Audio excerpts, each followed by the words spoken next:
Abdullah bin Amr bin As radhiyallahu anhu meriwayatkan sabda Nabi SAW, yuqalu li sahibil Quran, Iqra wartaki warattil kama kunta turattilu fid dunya, fa inna manzilaka inda akhir ayatin taqra'uha. Dikatakan kepada para pembaca Al-Quran, ini belum bicara masalah penghafal ya, ini hanya pembacanya saja, rutin setiap hari baca. Yang pernah saya bilang, coba praktekin satu hari 10 ayat minimal, gitu kan? Baca ayat tersebut. Yang sering membaca Al-Quran terus menghatam, diulangi lagi, menghatam, diulangi lagi, terus begitu, maka nanti hari kiamat disuruh dia membaca pada saat sudah berada di depan pintu surga. Dikatakan kepada para pembaca, bacalah dan naiklah, suruh tinggikan derajatnya. Lalu bacalah dengan tartil, pelan-pelan, sebagaimana kau mentartilnya semasa di dunia. Sesungguhnya kedudukanmu terletak pada akhir ayat yang kamu baca. Kata ulama hadis, ini berhubungan dengan hadis yang lain. Nanti ada riwayat juga menjelaskan kalau dia sudah sampai pada derajat surga Firdaus, dia terus ngaji nih. Satu ayat mengangkat satu derajat, sampai dia tiba di surga tertinggi. Diangkat terus sama Allah dengan tartil ayat yang dia bacakan. Begitu tiba di surga Firdaus yang paling tinggi, baru dikatakan, berhentilah, ini kedudukan kamu di akhir ayat yang kamu baca. Itu maksudnya. Jadi seringlah membaca teman-teman sekalian, baca Al-Quran, jangan biarkan waktu kosong.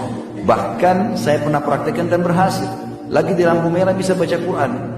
Naik motor, bisa naik motor. Saya berapa kali naik motor, selalu kalau pagi talim naik motor, bisa buka program HP, lagi di lampu merah buka, baca Al-Quran. Coba bayangkan kalau 5 lampu merah, satu lampu merah bisa baca 5 ayat. Berapa ayat untuk baca?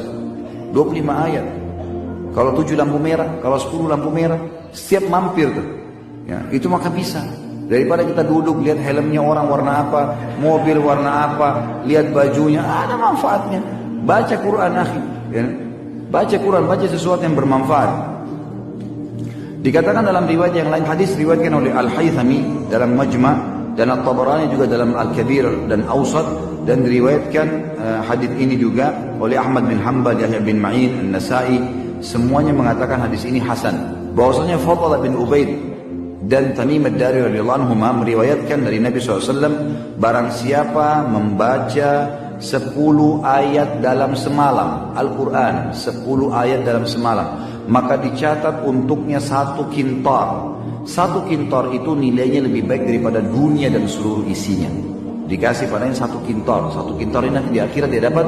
Kalau dikasih, dia lebih suka daripada dunia semuanya dan seluruh isinya dikasih. Dengan manusianya, hewannya, segala macam hal. Pada hari kiamat, Rabbmu berfirman, bacalah dan naiklah pada tiap-tiap ayat. Jadi di sini makanya riwayat ini menguatkan riwayat tadi. Kalau sebenarnya bukan para penghafid, bukan hafid Quran ini punya derajat lain lagi. Derajat yang sangat luar biasa. Yang suka baca Quran aja nih. Lalu dikatakan setelah dikasih 1 kintar hadiah untuk dia, lalu kemudian disuruh baca ayat-ayat yang biasa dibaca 10 ayat per hari itu. Dikatakan baca dan naiklah. Pada tiap-tiap ayat naik 1 derajat hingga berakhir pada akhir ayat yang dibacanya. Allah berfirman pada hamba tersebut, peganglah, bertahanlah. Hamba mengatakan dengan tangannya, ya Rabb, engkau lebih tahu.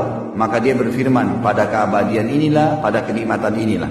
Jadi maksudnya disuruh berhenti, sudah berhenti baca. Dia tidak tahu dia sudah sampai derajat yang mana nih. Lalu dia mengatakan, ya Rabb, terserah kamu. Kalau suruh berhenti ya berhenti, kalau suruh baca ya baca. Ayat yang biasa dibaca di dunia. Jadi kalau makin sering khatam berarti makin banyak yang kita baca kan. Makin tinggi derajatnya. Sampai di derajat surga Firdaus dia tidak sadar. Lalu Allah mengatakan, disinilah keabadian, disinilah kenikmatan yang kau dapatkan. Maka masuk surga Firdaus hanya membaca 10 ayat per hari. Bayangin tadi kalau kayak kasus lampu merah, lagi antri mau bayar parkiran. Banyak kasus ini, banyak kasus. Antri mau wudhu, orang lagi antri 5 orang nunggu. Tak usah lihat orang gulung celana, orang pakai sendal apa, buka HP baca Quran. Sesuatu yang bermanfaat teman-teman. Jangan, mulai sekarang harus ubah persepsi kita yang selalu malas-malasan nih. Karena kalau kita nggak paksain diri, nggak buatin program, kita nggak masuk dalam firman Allah. Walladzina jahadu fina lanahdiyannahum subulana. Orang yang berusaha menuju ke jalan-jalan kami akan pandu ke jalan-jalan kami. Kata ulama tafsir, yang dimaksud dengan kami akan pandu ke jalan-jalan kami, kalau seseorang sudah memaksakan dirinya untuk masuk ke dalam sebuah program ibadah, nanti Allah akan buat dalam program itu, dalam ibadah itu banyak program yang lain. Seperti kasus seringnya dia baca Quran misalnya. Mungkin kalau antum belum pernah coba baca Quran deh. Antara azan dari Iqamah coba baca Quran misalnya. Nanti kalau kita rutinkan, Allah akan mudahkan kita punya ide-ide baca Quran. Seperti tadi saya bilang, di lampu merah, lagi nunggu wudu, ada muncul ide di situ. 1000 program akan keluar nanti. Tiba-tiba kita berpikir bagian Al-Quran, tiba-tiba ini, tiba-tiba itu. Banyak hal. Nanti mungkin kalau sudah sering dibaca, terprogram lagi untuk menghafalnya dan seterusnya. Seringnya kita bersedekah akan membuat lahirnya program-program di sedekah itu.